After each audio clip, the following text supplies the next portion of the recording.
Federal Republic of Nigeria is a sovereign country located in West Africa. A federal republic comprising 36 states and the Federal Capital Territory, where the capital Abuja is located.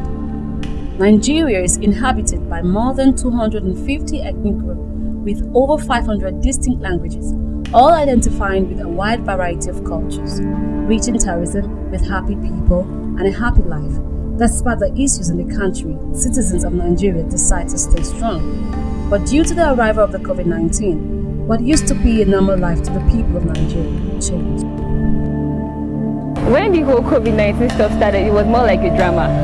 I was wondering how someone would just touch you, probably breathe close to you, and you just fall and die. Like, that was so exaggerated. Then at the point, it was hard to leave school.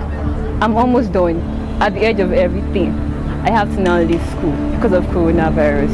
The rapidly evolving situation of COVID-19 appears to have made the entire world pause for a moment, as it has infected more than 1.3 million people globally. Possibly for the first time in several decades, the world is witnessing a type of disease that does not discriminate based on age, gender, or even race. There was fear everywhere. I mean, I have to even instruct the staffs here, the staffs working with me, that you guys must always be on your face mask. You see, and some of them are already complaining that we're having, some of them, I mean, we'll have to even treat another person because she was not having issues with breathing. Yes, because she was not comfortable with the face mask. So you see, it was really something we have never seen before, but we managed it. Despite the complaints about the devastating nature the pandemic had on several businesses, including the increasing poverty rate in Nigeria, some Nigerians were smiling through the challenge as the COVID-19 pandemic posed an advantage for them. COVID-19 came, it took the world by surprise, and it affected every sphere of the economy globally. People begin to realize a different kind of lifestyle that they're not used to. All sectors were actually affected. But be that as it may, it has also opened another way of doing things. A lot of people now realize that there are other and better ways of doing things. We have lived in this past kind of economy for a very long time. But COVID-19 now showed us that there's a change, there's an improvement that people need to do. You need to start upgrading yourself to the realities of life. We all have to come to the realization that our world has changed. Things are not the same anymore. As a teacher, I must upgrade myself. I must get devices, I must upgrade my knowledge to face the world. Some realized innate abilities. Some, like the fashion designers, began to make face masks for the first time in fashion history and made money from it. Others devised new ways of going about their businesses.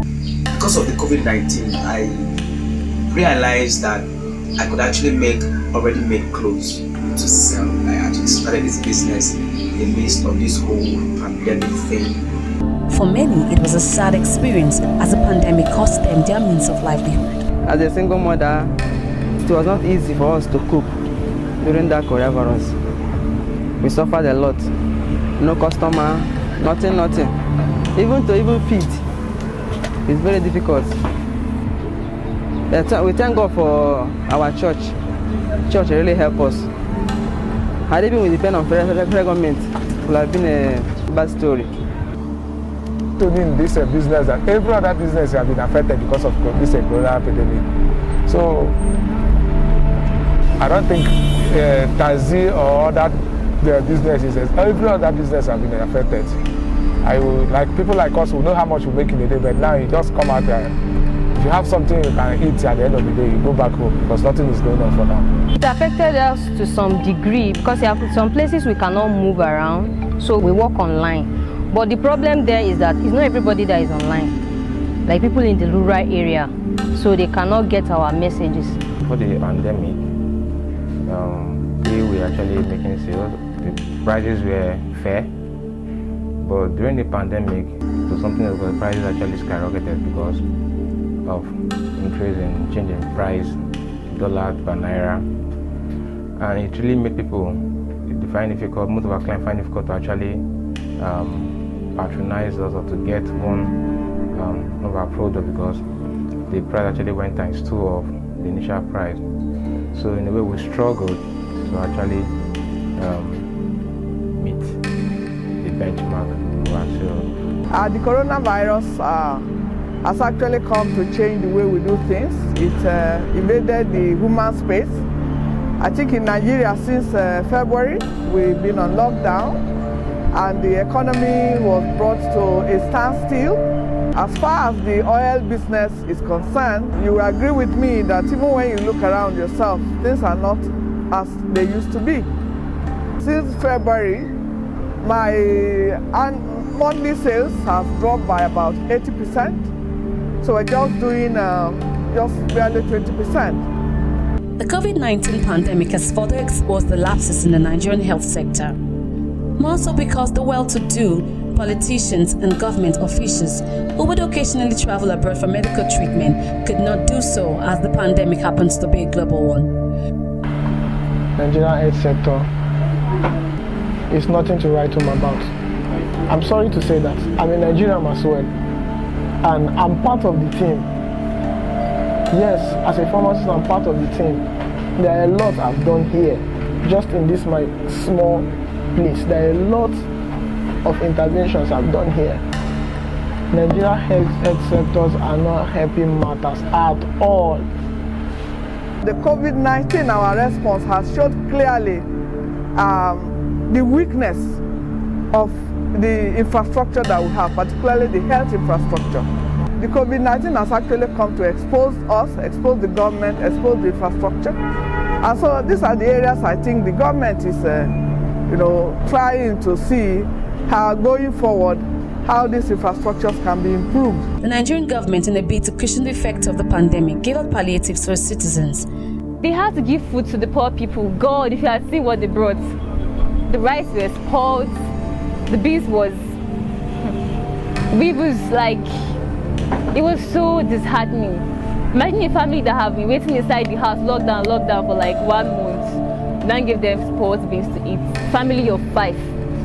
They haven't much numbers. Family of 7, family of 10. People that have more than 1 wife. How do you want them to feed with 1 cup of beans?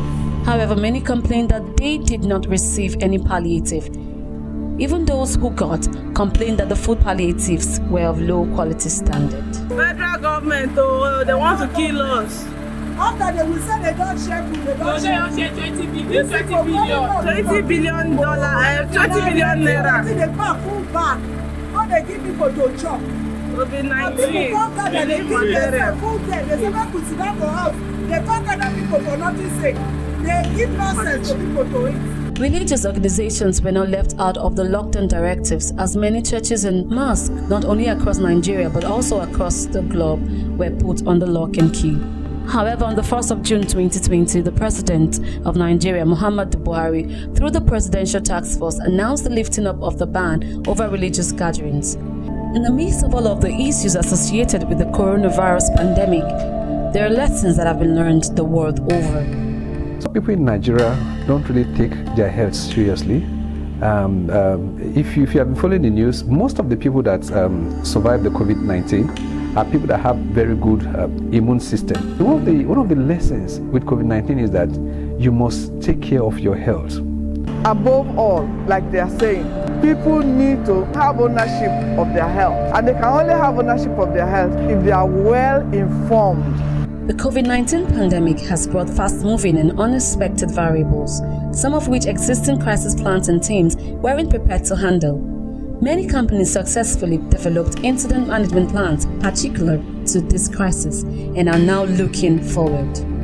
While revenues and businesses are set to suffer pressures and declines, and countries are set to suffer economic recession, one of the ways to cushion the effect of the pandemic and manage the impact on businesses is through technology adoption and remote communications, which is mostly by online or digital marketing adoption. The use of technology will allow the computerization of common processes in business, such as distribution, sales, after-sales service, and inventory management. The marketplace for business transactions will be extended beyond traditional boundaries with the adoption of online marketing. In essence, online or digital marketing will provide the platform for businesses, irrespective of the size and number of employees. They will be able to continue transactions despite the government's restrictions. However companies and organizations intend to go about their businesses, the big question is, will the world become normal again? I see hope. Of course I see hope. This is not the first pandemic we are facing. There was a pandemic of 1918 that lasted for 2 years, and they said about 20 to 50 million people died. We survived it. The only thing is we are blessed even now because of technology, advancement in health. We are blessed to deal with it now more than the past people dealt with it. The message I have for do not just Nigerian, everybody, you need to develop yourself. Bill Gates said something. He said if you know where the world is going and you get there on time, you ultimately become successful. Life can be normal. Life can be normal, only that life cannot still come back to normal. Like the normal level it used to be, like go to church, hug your church member after service, oh glory be to God, we are done with service and all of that. That one, I'm sorry, but that can't come again, except COVID-19 goes. The benefits of adopting information communication technology cannot be overemphasized. The world is gradually moving away from the information age into the age of artificial intelligence. So, if you want to know more about the requisite skills you need to survive the age of artificial intelligence, contact Danisoft Innovative Solutions Limited on the phone numbers on your screen, or visit our website on www.danisoftsolution.com. You can also join Danisoft Online Academy by sending your name and location to 080-2925-7041.